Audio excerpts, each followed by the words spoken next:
নব্বই দশকের জনপ্রিয় অভিনেতা শাবানা তিনি অভিনয় ছেড়ে দিয়েছেন প্রায় ২৫ বছর আগে। তিনি সিনেমা ছেড়ে এখন সপরিবার নিয়ে যুক্তরাষ্ট্রে থাকেন। তবে মাঝে মধ্যে বিশেষ কাজে দেশে আসলেও সিনেমার জগতে মানুষের সঙ্গে খুব একটা যোগাযোগ রাখেন না তিনি। জানা গেছে তেনার একটি ইচ্ছা পূরণ না হওয়ায় এখনও আফসোস করেন এই জনপ্রিয় অভিনেত্রী। তিনি আরও জানিয়েছেন, সুভাষ দত্ত আমাকে বলতেন, তোমার মুখের ফেসটা বেগম রোকেয়ার মতো। তার কথা শুনে মনে মনে আমি খুবই খুশি হয়েছিলাম, কারণ এমন একজন নারীর সঙ্গে আমার তুলনা করেছেন বিখ্যাত এই নির্মাতা। এটা দ্বিগুণ আনন্দের বিষয়। জনপ্রিয় অভিনেত্রী শাবানা তিনি আরও বলেন, সুভাষ দত্ত আরও বলেছিলেন, আমি বেগম রোকেয়াকে নিয়ে একটি সিনেমা বানাবো, সেখানে তুমি অভিনয় করবে।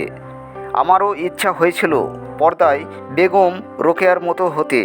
৩০ বছর আগে সেই সিনেমাটি শুটিং শুরু হয়েছিল, কিন্তু শেষ হয়নি। শুটিং থমকে যায় আর আমার বেগম রোকেয়ার হওয়ার স্বপ্নটাও ভেঙে যায়। সেই অপূর্ণ ইচ্ছা আমাকে এখনও ভাবায়, আফসোস লাগে।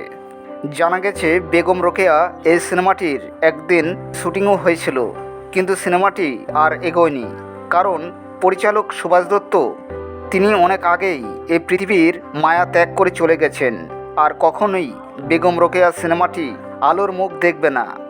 জনপ্রিয় অভিনেত্রী শাবানা তিনি সিনেমাতে আসার আগে তেনার নাম ছিল আফরোজা সুলতানা রত্না, তবে সিনেমা জগতে নাম শাবানা হিসাবেই পরিচিত।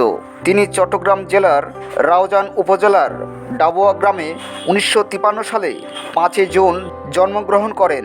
জনপ্রিয় অভিনেত্রী শাবানা ১৯৬২ সালে শিশুশিল্পী হিসাবে নতুন সুর চলচ্চিত্র দিয়ে তার সিনেমা জগতে প্রবেশ করেন।